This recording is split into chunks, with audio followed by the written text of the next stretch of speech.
hakuna usiloweza.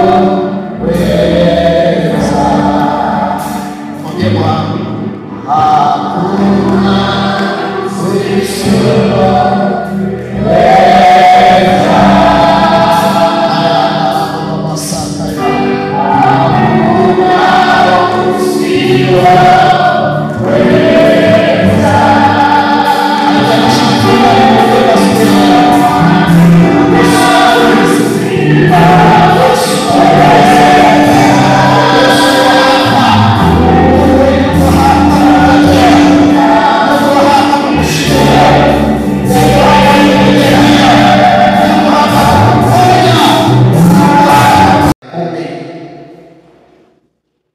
Matendo ya Mitume sura ya 10 mstari wa kwanza hadi mstari wa 8, lakini tutavuka tukasoma mstari wa 44 mpaka mstari wa mwisho ambao ni mstari wa 48. Matendo ya Mitume sura ya 10, fungua Biblia yako pale. Matendo ya Mitume sura ya 10 mstari wa kwanza hadi wa 8, tutaruka tutasoma 44 hadi 48. Biblia inasema palikuwa na mtu Kaisaria, jina lake Kornelio, akida wa kikosi kilichoitwa Italia, mtu mtaua mchaji wa Mungu, yeye na nyumba yake yote. Naye alikuwa akiwapa watu sadaka nyingi na kumwomba Mungu daima. Akaona katika maono waziwazi kama saa 9 ya mchana, malaika wa Bwana akimjia na kumwambia Kornelio. Na askari mmoja, mtu mtaua katika wale waliomhudumia daima, na alipokwisha kuwaeleza mambo yote, akawatuma kwenda Yafa. Mstari wa 44 nasema, Petro alipokuwa akisema maneno haya, Roho Mtakatifu akawashukia waliosikia lile neno, na wale waliotahiriwa walioamini wakashangaa. Watu wote waliokuja pamoja na Petro, kwa sababu mataifa nao wamemwagiwa kipawa cha Roho Mtakatifu, kwa maana waliwasikia wakisema kwa lugha na kumwadhimisha Mungu. Ndipo Petro akajibu, ni nani awezaye kuzuia maji haya wasibatizwe? Watu waliopokea Roho Mtakatifu vile vile kama sisi. Akaamuru wabatizwe kwa jina la Yesu Kristo. Ndipo wakamsihi azidi kukaa siku kadha wa kadha. Baba, katika jina la Yesu tunakushukuru. Asante kwa neema yako ya uzima ambayo Bwana unakwenda kwa wakati wa kutafakari na kujifunza kile ambacho Bwana umekusudia kama watoto wako tuweze kusikia na kujifunza. Na zaidi ya yote Bwana, neno hili likapata kuwa sehemu ya maisha yetu. Baba, likakae ndani ya mioyo yetu, likakae ndani ya mawazo yetu, na zaidi ya yote Bwana ufanyie kazi, tukiendelea kutembea pamoja nawe katika jina la Yesu. Amen. Bwana Yesu asifiwe.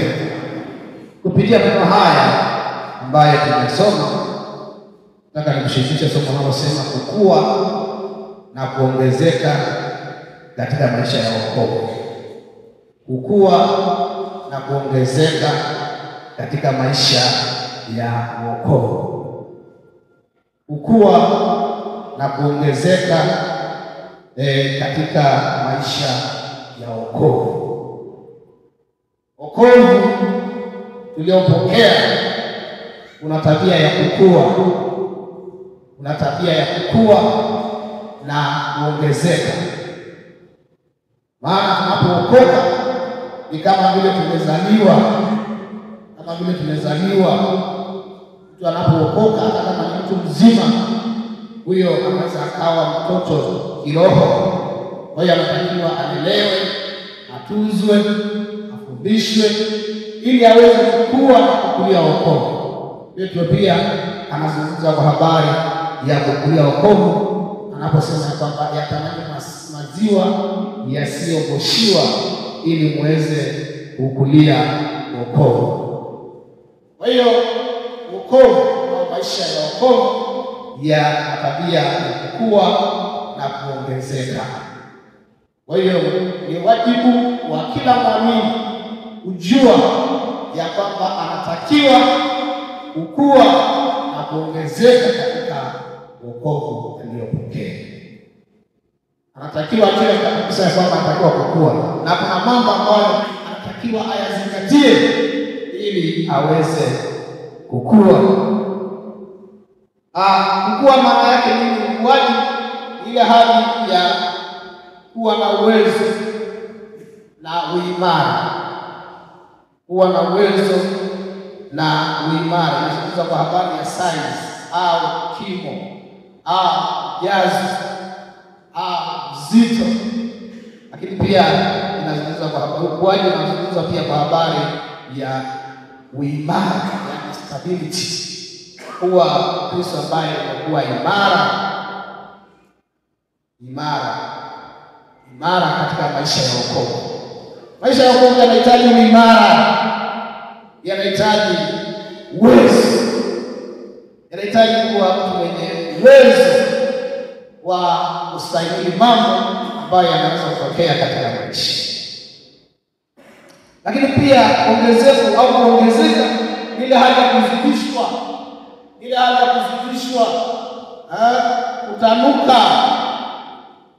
kutanuka na kusambaa. Kuongezeka inazungumza kwa habari ya kusambaa, inazungumza kwa habari ya wingi. Na Mungu amekusudia maisha ya Mkristo au waliokoka yasambae, yaani kwa maana ya kugusa, kuwa baraka kwa watu ambao wanamzunguka ile muamini. Kwa hiyo inazungumza kwa habari ya mambo kama haya. Kuna huyu mtu ambaye tunasoma habari zake kwenye kitabu cha Matendo ya Mitume anayeitwa Kornelio. Lakini kwa kwamba kabla sijazungumza kwa hilo, ni kwamba maisha ya kila Mkristo kama nimesema ni kwamba lazima yatafsiri na kudhibitisha kwa habari ya maongezeko na ukuaji. Mungu anaahidi kwa habari ya kustawi kwa muamini. Anaahidi kwa habari ya kustawi na kuongezeka. Alipomwagiza Yesu, alimwelekeza, akamwelekeza namna ambayo anatakiwa kuiendea ili aweze kustawi na kuweza kufanikiwa katika njia zake.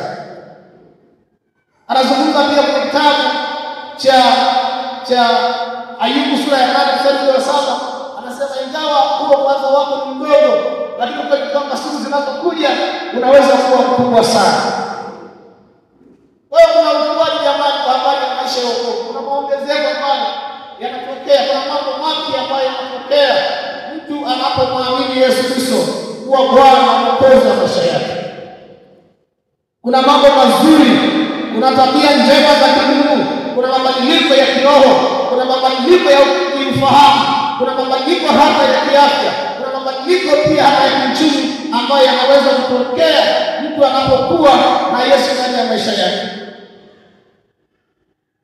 Kwa hiyo Kornelio ni mmoja wa mifano ya watu ambao katika Biblia maisha yao yametafsiri na kudhibitisha nguvu ya neema ya Mungu inayoleta ukuaji na maongezeko ndani ya maisha yetu. Maisha ya Kornelio yamethibitisha na yakatafsiri nguvu ya neema ya Mungu, yakathibitisha kwamba nguvu ya neema ya Mungu inaweza kuleta ukuaji na maongezeko katika maisha ya mtu aliyeokoka. Naomba nisikie amen. Jamani, Bwana Yesu asifiwe sana. Huyu mtu tunasikia habari zake, sifa zake, kwamba alikuwa anaitwa Kornelio, akida wa kikosi cha Italia. Huyu akida Watu waliokuwa wanaitwa maakida walikuwa ni watu muhimu sana katika jeshi la Kirumi. Walikuwa ni mtu wa mgongo wa jeshi la Kirumi, walikuwa na nafasi, ni watu ambao walikuwa wanasimamia makundi ndani ya lile jeshi. Kwa hiyo Kornelio naye alikuwa na nafasi hiyo, kwamba aliweza kuongoza wanajeshi wasiopungua 100. Kwa hiyo alikuwa ni mtu ambaye ana nafasi yake, alikuwa ni mtu ambaye ana nafasi yake. Lakini pia tunaona ya kwamba tunasema ya kwamba huyu mtu alikuwa mtaua, mchaji wa Mungu. Sasa naweza kujiuliza, alikuwaje mtaua na mchaji wa Mungu wakati baadaye Mungu anatuma Petro aende kwake aweze kuelekeza anayepaswa kutenda ili aweze kustawi na kuongezeka? Aliwezaje kumcha Mungu? Alikuwa mtu wa mataifa. Jamani, Bwana Yesu asifiwe sana. Inaonekana huyu Mungu kwa namna moja ama nyingine alisikia habari za Mungu mmoja ambaye alikuwa ni imani ya Kiyahudi, na inaonekana kwamba aliyefanya ibada za miungu akaamua kumwabudu Mungu aliye mmoja, yaani Jehova. Na inawezekana kwa sababu Wayahudi waliweza kuwaathiri mataifa kwa njia mbalimbali. Walikuwa wanahusiana kwenye biashara, walikuwa pia wana urafiki, lakini pia Wayahudi walikuwa na masinagogi maeneo. Kwa hiyo kwa namna moja au nyingine inawezekana huyu Kornelio akapata kusikia habari hizi za Mungu mmoja, na akaamua kuachana na Mungu wengine, akawa na imani katika Mungu mmoja, na akaamua kuishi maisha ya maadili, naye akaishi katika ile hali ya kutegemea Masihi, yaani mkombozi. Na kwa sababu hiyo Mungu akaangalia moyo wake. Akaamua kumtuma malaika akamtokea, na akaweza kumpa maelekezo ya kwamba awatume watu waende Yafa wakamwite Petro aliyepo katika nyumba ya Simoni mtengenezaji wa ngozi, ili aweze kuelekeza yanayompasa Kornelio kufanya ili aendelee kuwa bora zaidi. Jamani, Bwana Yesu asifiwe sana. Bwana Yesu asifiwe. Watumishi wa Mungu anakutegemea wewe, ya kwamba ustawi, ya kwamba maisha yako yakue na kuongezeka. Kusudi la Mungu ya kwamba maisha yako yakue, maisha yako ya wokovu yakue na kuongezeka. Huyo Mungu ambaye anaonekana akijishughulisha na maisha ya Kornelio anaweza pia kushughulisha na maisha yako. Anaweza kutenda kwa ajili yako. Lakini mambo ya kuangalia ambayo lazima tunashughulikie kama kanisa na kama waamini, ili tuweze kushuhudia ukuaji na maongezeko katika maisha yetu. Kuna mambo ambayo yanaweza kutafakari kabisa kwamba yanaweza kuwa kikwazo cha wewe kuongezeka na kukua. Jambo la kwanza, ile hali ya kutokuwa na bidii katika mambo ya kimungu. Mtu anapokosa bidii katika mambo ya Mungu, akawa mtu akuchukulia mambo ya Mungu kwa namna ya mazoea, hali ya kawaida sana, asiyejali kwamba anaendelea kiroho, asiyejali kwamba mahusiano yake na Mungu yakoje, asiyejali kwamba Mungu anasema nini na yeye. Ni ngumu kukua, ni ngumu ile hali ya kukosa bidii ya kutafuta maisha ya kutambua, maisha ya uchaji. Hiyo inaweza kusababisha kwamba ukose ukuaji. Ile hali ya kuwa Mkristo ambaye uko kanisani, lakini kwa kweli hakuna ile shauku, hakuna ile ya kumwona Mungu. Hiyo ni hatari. Kanisa linapofika mahali kama mazoea kwa habari ya Mungu, mazoea kwa habari ya ibada ni changamoto. Mungu atusaidie sana. Jamani, Mungu atusaidie. Ni lazima tuwe na kiu ya ibada. Lakini pia ile hali ya kuzoea mambo ya Mungu mpaka unakuwa unajua zaidi. Yaani kule kujua zaidi. Kwamba wewe sasa hauko tayari kupokea kitu kipya. Umekaa kanisani miaka ya kutosha. Imefika mahali yaani unaenda kanisani kwa sababu hilo ni dhehebu lako, hiyo ni imani yako. Hapo ndipo unaposali. Lakini unajua kwa sababu umekaa kwa muda mrefu, unajua kwamba anaendelea na kanisa, unajua kabisa utaratibu wa ibada.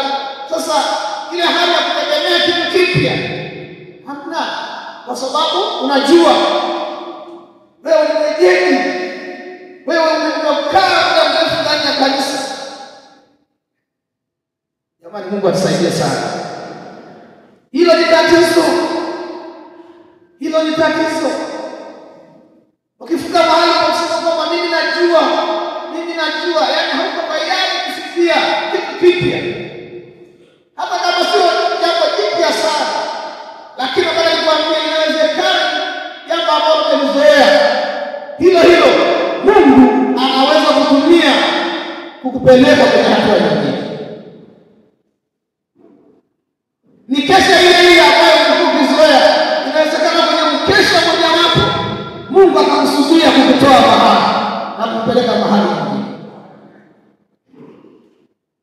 Jamani, Mungu atusaidie sana. Inawezekana kwamba katika maombi ya Ijumaa unakuwa ukishiriki mara kwa mara, lakini inawezekana Mungu amekusudia ndani ya Ijumaa moja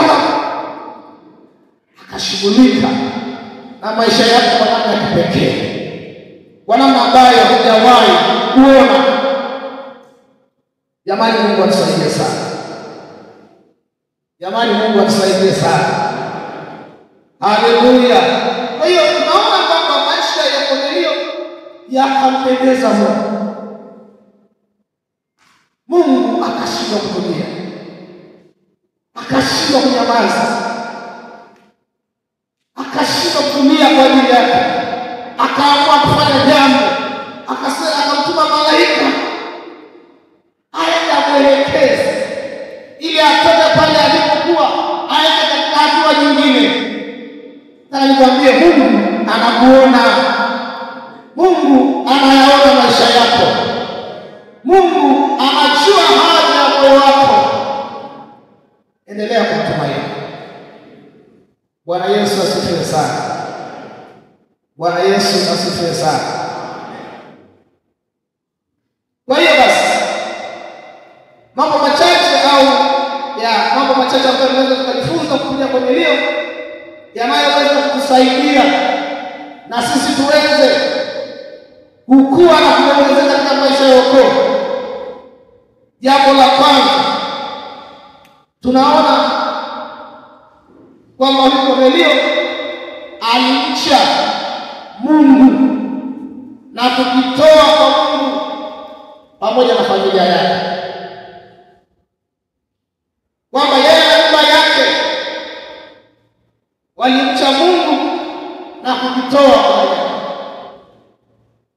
Anaposema kwenye mstari wa pili, mtu mtaua mchaji wa Mungu, utaua ile hali ya kujitoa kwa Mungu, ile hali ya kuwa na moyo wa ibada, ile hali ya kumtaka Mungu, kujitoa kwa ajili ya Mungu, kujitoa kwa Mungu, Bwana, kuachia moyo wako kwa Bwana, kujiachilia mbele za Bwana,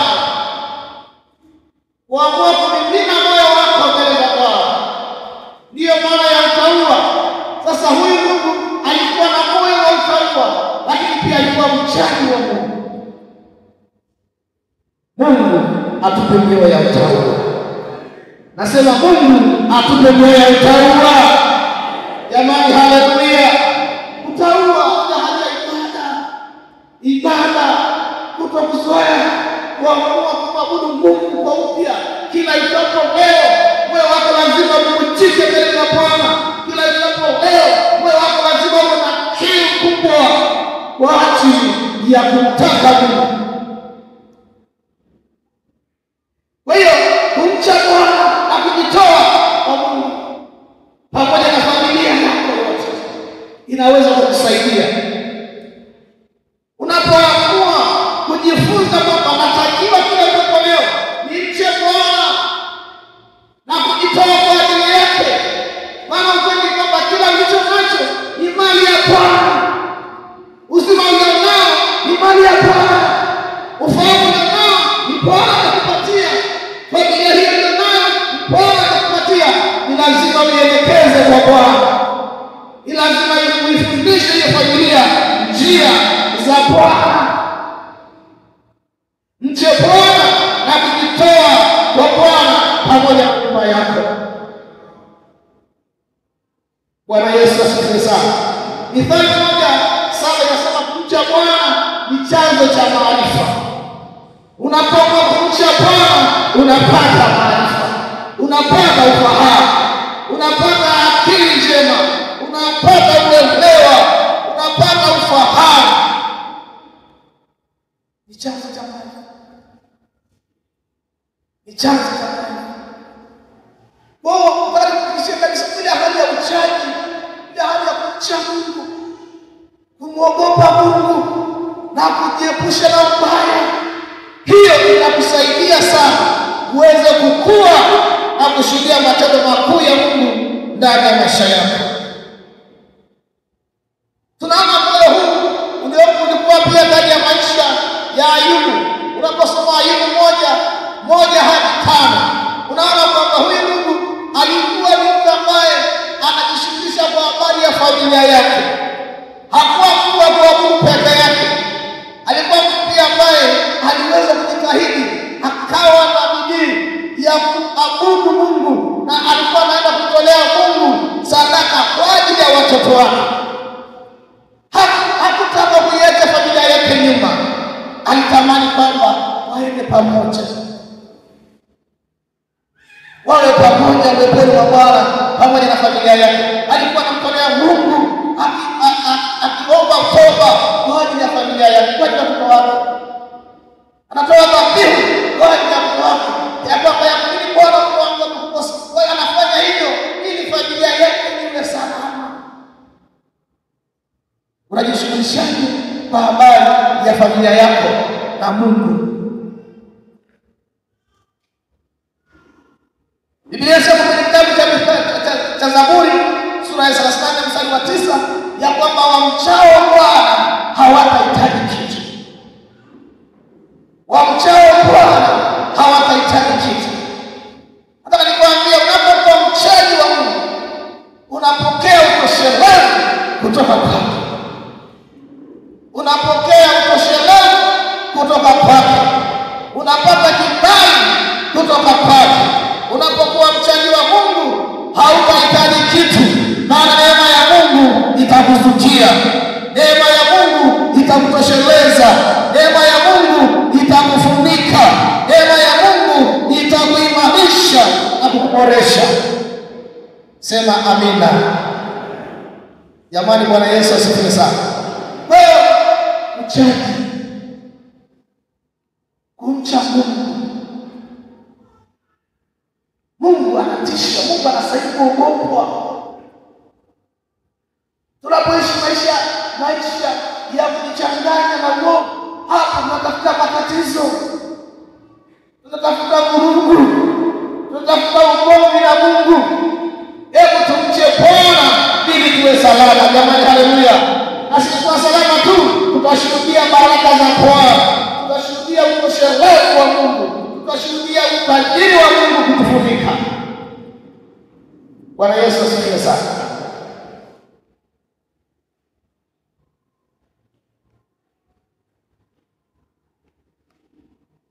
Uchaji. Jambo la pili,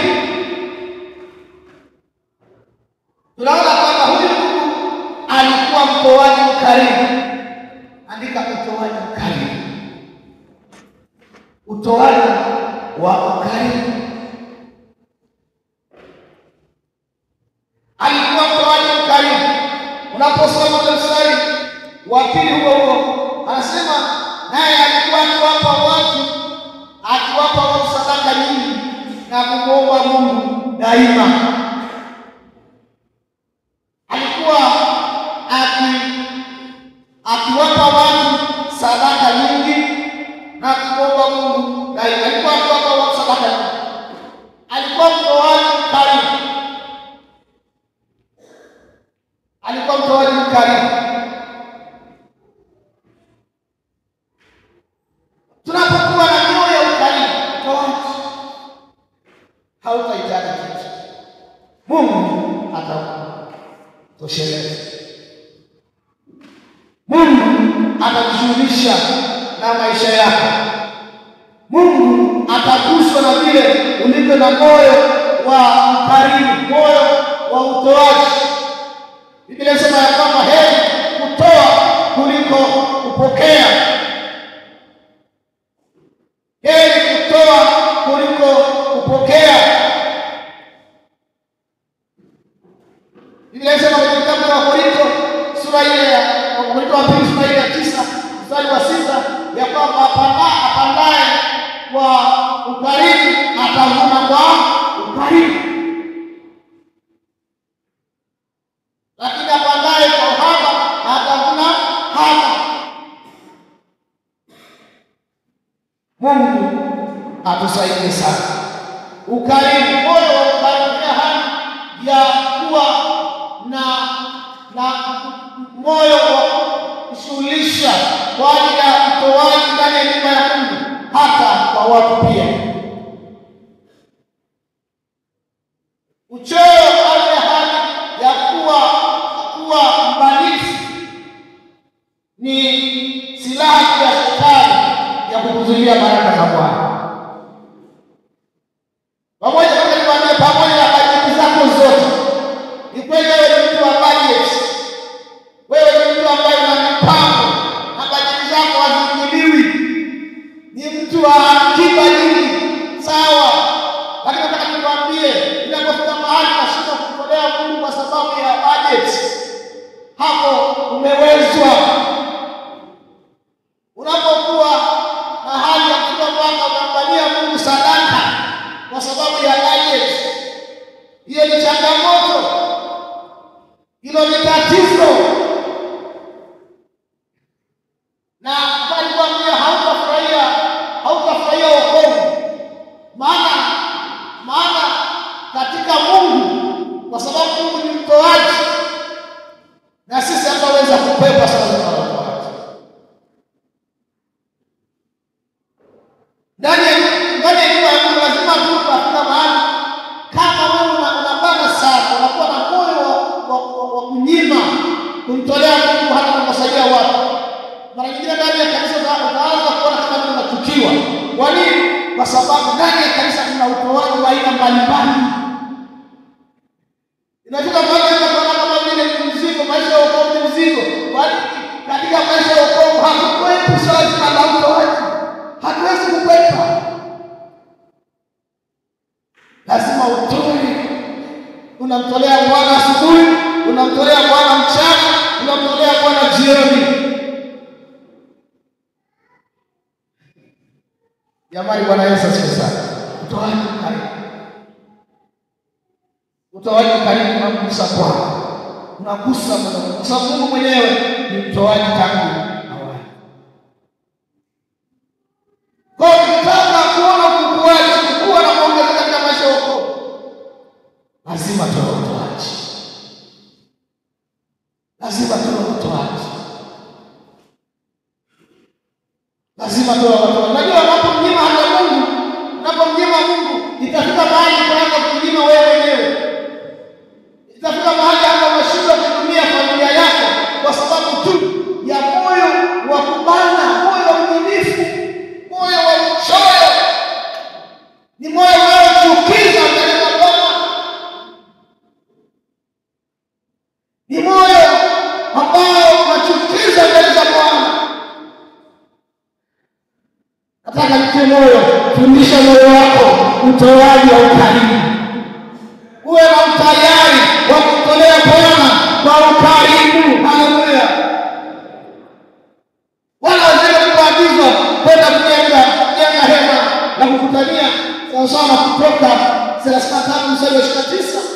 Tunaona kwamba anasema kwamba wale watu wakapeleka sadaka zao, wakapeleka dhabihu zao, wakapeleka matoleo yao, na si kupeleka tu, wanapeleka kwa moyo wa kupenda. Moyo wa kupenda.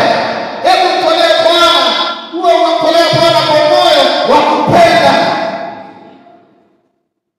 Sio ili urudishiwe, ili upokee tena. Unamtolea Bwana kwa kupenda, kwa utayari. Na ni kweli unapomtolea yeye atakubariki. Lakini nataka nikwambie, kutubariki sio sehemu yetu. Yeye mwenyewe ndiye anajua. Sisi tunachopaswa ni kumtolea Bwana kwa mioyo ya kupenda. Kutubariki anajua yeye. Lakini kwamba ninachotakiwa kufanya ni kuwa na utayari wa kumtolea Bwana bila kukoma. Kumtolea Bwana kila wakati unapohitajika kufanya hivyo. Kwa moyo wa kupenda. Kwa moyo wa kupenda. Kwa moyo wa utayari. Kwa furaha. Kwa kufurahia ya kwamba ninapomtolea Bwana mambo ya mbinguni yanafanikiwa. Ninapomtolea Bwana mambo ya mbinguni yanafanikiwa. Ninapotoa michango mambo ya Mungu yanafanikiwa. Ninapotoa sadaka ya umisheni mambo ya Mungu yanafanikiwa. Ninapotoa zaka Bwana anakuwa nafasi ndani ya maisha yangu. Kwa hiyo natakiwa nifanye jukumu langu la kumtolea Bwana ndani ya moyo wangu, kwa moyo wa kupenda. Moyo wa kupenda. Kwa hiyo huyu alikuwa mtoaji mkarimu. Yeye alikuwa akiwapa watu sadaka nyingi, sio sadaka chache. Sio sadaka moja. Kwa itakuwa uwe na tayari, uwe na tayari. Sikia wanaona hatukuangaliwa, ndio maana sasa hatukuangaliwa, ndio maana hatukutoa sadaka ya ushirika vizuri wiki hii. Sasa tutakuwa tayari wakati wote. Mtu anayetaka kumfurahisha Bwana, anayetaka kupata kibali kwa Bwana, anayetaka maisha yake yawe kama mazuri mbele za Bwana, anakuwa na utayari kutolea Bwana wakati wote. Bila kulalamika. Bila kulalamika. Bila kuuliza maswali. Bila kulalamika, bila kulalamika. Anamtolea Bwana kwa moyo wa kupenda. Bwana Yesu asifiwe sana. Kwa hiyo katika zaka mtolee Bwana kwa moyo wa kupenda. Tambua utendaji wa Mungu ndani ya maisha yako. Tambua kwamba Mungu anatenda juu ya maisha yako. Na ndio maana tunatakiwa kutoa zaka. Zaka iliyokusudiwa kwa ajili ya kusaidia sisi kutambua nafasi au utendaji wa Mungu ndani ya maisha yetu. Maana ukweli kwamba Mungu anatenda ndani ya maisha yetu. Bwana Yesu asifiwe sana. Jambo lingine la pili,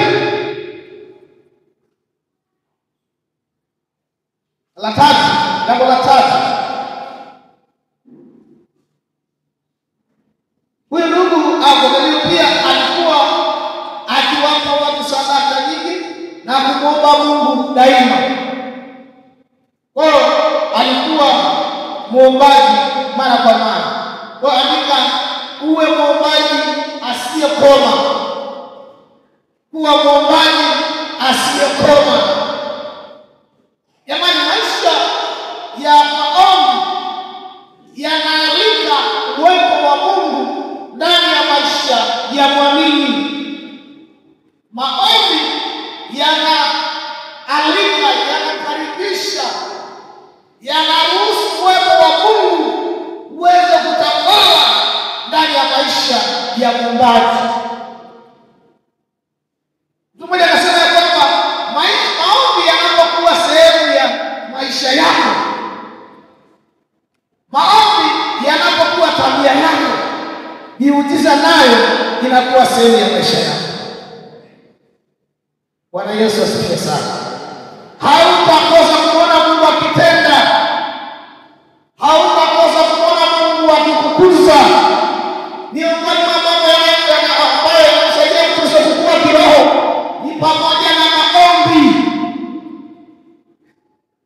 Ni pamoja na maombi. Ukitaka kukua kiroho na kumjua Mungu, pamoja na kujifunza neno la Mungu, pamoja na kujua ibada na mafundisho, lakini nataka nikwambie, unapokuwa mwombaji pia wa mara kwa mara, unakuwa na kuongezeka, unakuwa na kujua Bwana. Mungu anasema na wewe ni maombi. Mungu anakuambia mambo ya siri. Roho Mtakatifu anasema na wewe katika maombi. Anakuelekeza katika njia ya kweli.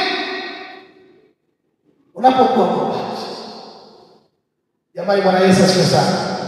Biblia inasema kwamba watu wengi wanaweza kusikia sauti ya Mungu kwa njia wanapokuwa katika hali ya maombi. Sio tunataka kutembea huko kwenye biashara sawa, tunatembea lakini nataka nikwambie, unapokaza pia, unapojitahidi pia kuwa na maombi, unaweza kusikia sauti ya Mungu kwa urahisi. Njia ya rahisi kusikia sauti ya Mungu ni kuwa katika maombi. Njia ambayo Mungu ataendelea kusema na wewe baada ya neno Mungu jifunza unapokuwa katika maombi. Kwa hiyo alikuwa akimwomba Mungu daima. Kornelio alikuwa mwombaji akimwomba Mungu daima. Bwana hakunyamaza. Bwana hakunyamaza kwa ajili yake. Na hataweza kunyamaza pia kwa ajili yako. Unapokuwa mwombaji, nataka nikwambie, usione kwamba unapoteza muda. Endelea kuishi maisha ya maombi. Endelea kuishi maisha ya maombi. Endelea kuishi maisha ya maombi. Maisha ya maombi binafsi, maisha ya kuishi, maisha ya maombi ya kanisani. Omba kila wakati. Omba bila kukoma. Omba bila kukata tamaa. Yesu anasema kwenye Luka sura ile ya 18 ya kwamba akawaambia kwa mfano ya kwamba inawapasa. Luka 8:1 anasema akawaambia mfano ya kwamba inawapasa kuomba Mungu siku zote wala wasikate tamaa. Yesu anakupa maelekezo siku zote. Inawapasa kuomba Mungu siku zote. Inatupasa kuomba Mungu siku zote. Sifika kwa kasema tunaomba sana. Tunaomba sana jamani. Bado tunatakiwa tuendelee. Maisha ya Mkristo yanatakiwa yawe na maombi ya kila wakati. Jamani, Bwana Yesu asifiwe sana. Musa pia alikuwa mwombaji kama tunavyojua, aliomba mara kwa mara. Alikuwa na uwezo wa kufunga siku kadhaa, siku 40. Na alifanya hiyo mara kwa mara. Lakini hata Bwana wetu Yesu Kristo pia alikuwa mwombaji. Alikuwa anaomba mara nyingine mpaka sura yake inabadilika. Lakini kanisa la Mitume ilikuwa inaomba, walikuwa waombaji. Inashangaza kwamba walikuwa naomba na walifanya kuomba pana tikisika. Jamani, maombi yana nguvu. Maombi yana nguvu. Bwana Yesu asifiwe sana. Bwana Yesu asifiwe wapendwa. Kwa hiyo maisha ya maombi ni silaha. Maombi ni silaha ya kiroho ambayo lazima tuishikilie mara zote ili tuweze kuzipinga hila zote za adui, lakini pia ili tuweze kumuona Mungu, tuweze kumuona Mungu katika maisha yetu. Jambo la nne la mwisho, utii katika maneno au maelekezo ya Mungu. Utii katika maneno au maelekezo ya Mungu. Utii katika maneno au maelekezo ya Mungu. Ni lazima tuwe makini sana kuhakikisha kwamba kila unalofanya unalifanya kulingana na maelekezo ya neno la Mungu. Nimefika mahali baadhi ya Kristo wanasema kwamba sijali watu wanasema nini, lakini hivi niangalia Biblia inasema nini kwa habari ya hili jambo, au unafanya.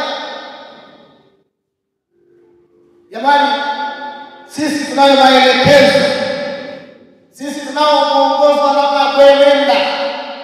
Mungu ameshapambanua, ameshakuelekeza namna ya kuenenda kupitia neno lake. Yapo mambo mengi ya kutenda na yapo mambo mengi ya kutokutenda katika Biblia. Ni lazima kila unachofanya lazima uangalie neno la Mungu linasema. Lazima uzingatie kwa maamuzi unayotaka kufanya. Rejea kwenye neno la Mungu, rudi kwenye maandiko, rudi kwenye neno la Bwana. Hebu tafuta kupata kuona kile ambacho anasema kwa habari ya jambo hilo, ili uweze kuwa salama na uweze kuwa naye katika maisha yako. Mungu anapomtuma Yoshua baada ya Musa kufa, anamwita Yoshua na kumpa jukumu la kuwaongoza wana wa Israeli katika nchi ya ahadi. Anampa maelekezo, lakini pia anampa kitabu cha Torati. Anamwambia kitabu hiki cha Torati kisiondoke kinywani mwako. Kwa hiyo neno la Bwana lina nafasi vile tunavyoishi kwa kuzingatia neno la Mungu. Kuna nafasi ya kuamua kwamba tutastawi kwa kiwango gani, kwa namna ambavyo inampendeza Bwana. Vile tunavyoishi, vile tunavyoongea, vile tunavyotenda, vile tunavyowaza, lazima kuzingatia neno la Bwana. Jamani, Bwana Yesu asifiwe sana. Kwa hiyo utii, naona kwa hiyo alipokuwa yale maelekezo ya malaika, naye akafanya vile vile. Akawaita watumishi wake, akawaita walinzi wake, akawaelekeza. Tunaona ya kwamba ile kusudi la Bwana likaweza kutimia katika maisha yake. Petro akaingia nyumbani mwake, akawasilisha Injili, akawasilisha mambo ya Mungu, akamsema Kristo ndani ya ile familia, ndani ya ile nyumba ya Kornelio. Akamwambia kilichotokea kama nilivyosema, nasema kwamba alipokuwa kusema mambo haya, Roho wa Bwana akawashukia wote waliokuwa wakisikia neno lile. Jamani, Bwana Yesu asifiwe sana. Bwana Yesu asifiwe. Tunaona ya kwamba huyu Kornelio akaendelea kung'ara, akatoka katika hali aliyokuwa nayo. Yule alikuwa mtu ambaye alibarikiwa, alikuwa na watu, alikuwa mtu ambaye anajiweza, lakini nikwambie aliongezeka. Alipokea Injili, aliweza kumjua Yesu Kristo, akampokea. Lakini pia alishia hapo, akapokea uwezo wa Roho Mtakatifu. Jamani, haya ni ongezeko. Huo ni ukuaji ambao kila mwamini lazima autamani kila wakati. Akaongezeka, akastawi. Kwa hiyo haya mambo ni ya muhimu sana. Kule kutii neno ya Mungu au maelekezo ya Mungu ni muhimu sana. Tusitamani kufanya mambo kwa uwezo wetu wenyewe. Tusitamani kufanya mambo kwa akili zetu wenyewe. Tayari sisi tumeokoka, tunao mwongozo, neno la Bwana, tunayo dira, tunayo nuru ya kuendea, tunayo taa inayotuangazia katika njia zetu. Tunayo neno la Bwana, tunayo neno la Bwana, tunayo habari njema, tunayo neno la Bwana ambalo ni nuru yetu na mwangaza katika njia zetu. Hebu ndugu zangu, wa Bwana niongoze utuamulie kile tunachotaka, utuamulie, utuamue na kutuongoza. Naomba usimame pale ulipo, tukamwombe Bwana, tukamwombe Bwana. Nataka kuzingatia haya, ukizingatia haya na mengine mengi, haya ni machache tu kwa siku ya leo ambayo yanaweza kukusaidia. Ni mambo ya muhimu ambayo yanaweza kuwa sababu ya wewe kukua na kuongezeka katika maisha ya wokovu.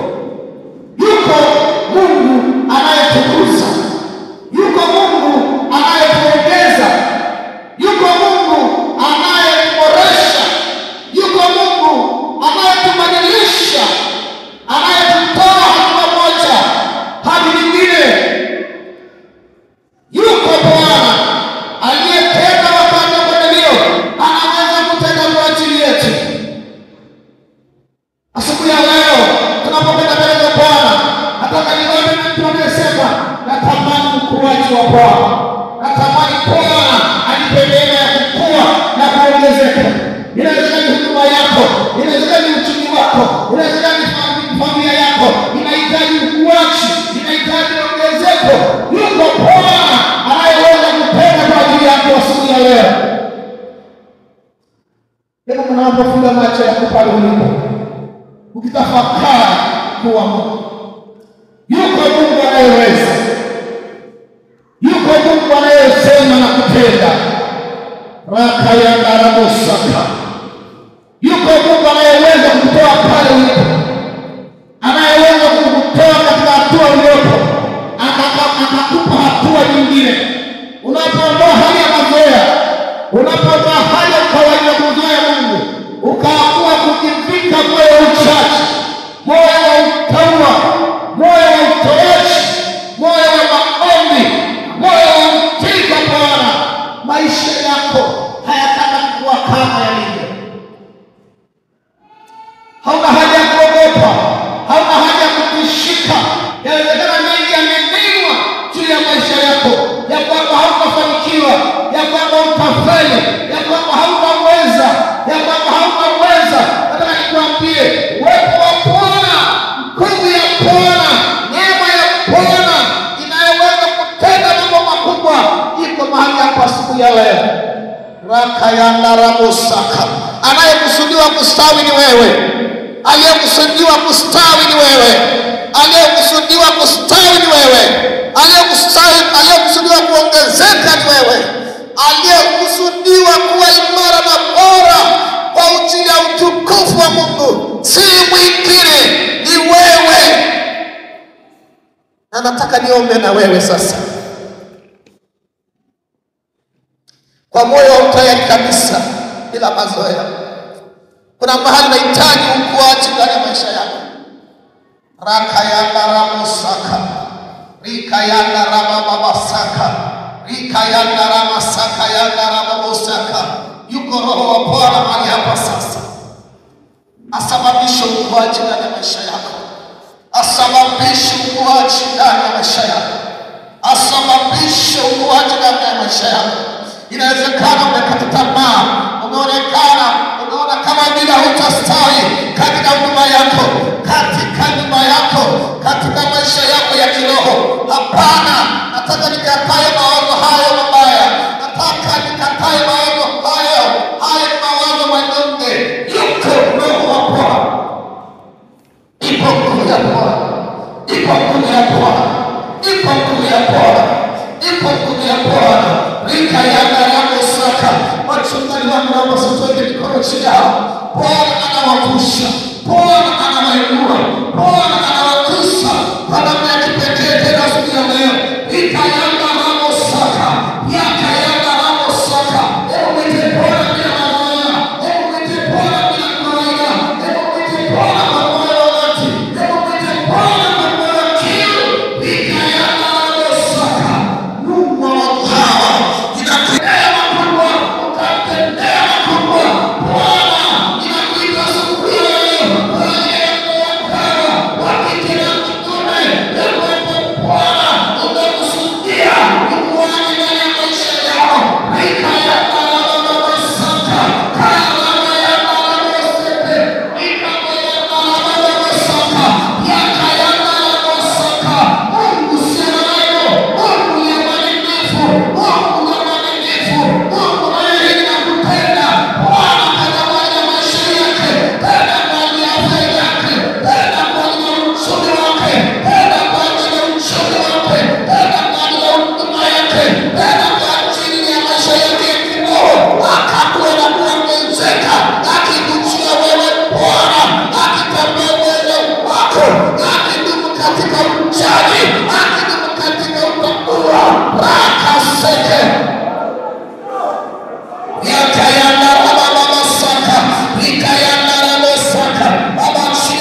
Yesu, kwa jina la Yesu, kwa jina la Yesu, kwa jina la Yesu, kwa jina la Yesu. Haya mwanadamu akataa ndani yake kwa jina la Yesu. Achia pepo, achia uzima, achia uponyaji, achia uponyaji, achia ongezeko, atamka baraka, atamka uzima, atamka tobo, baraka ya Yesu.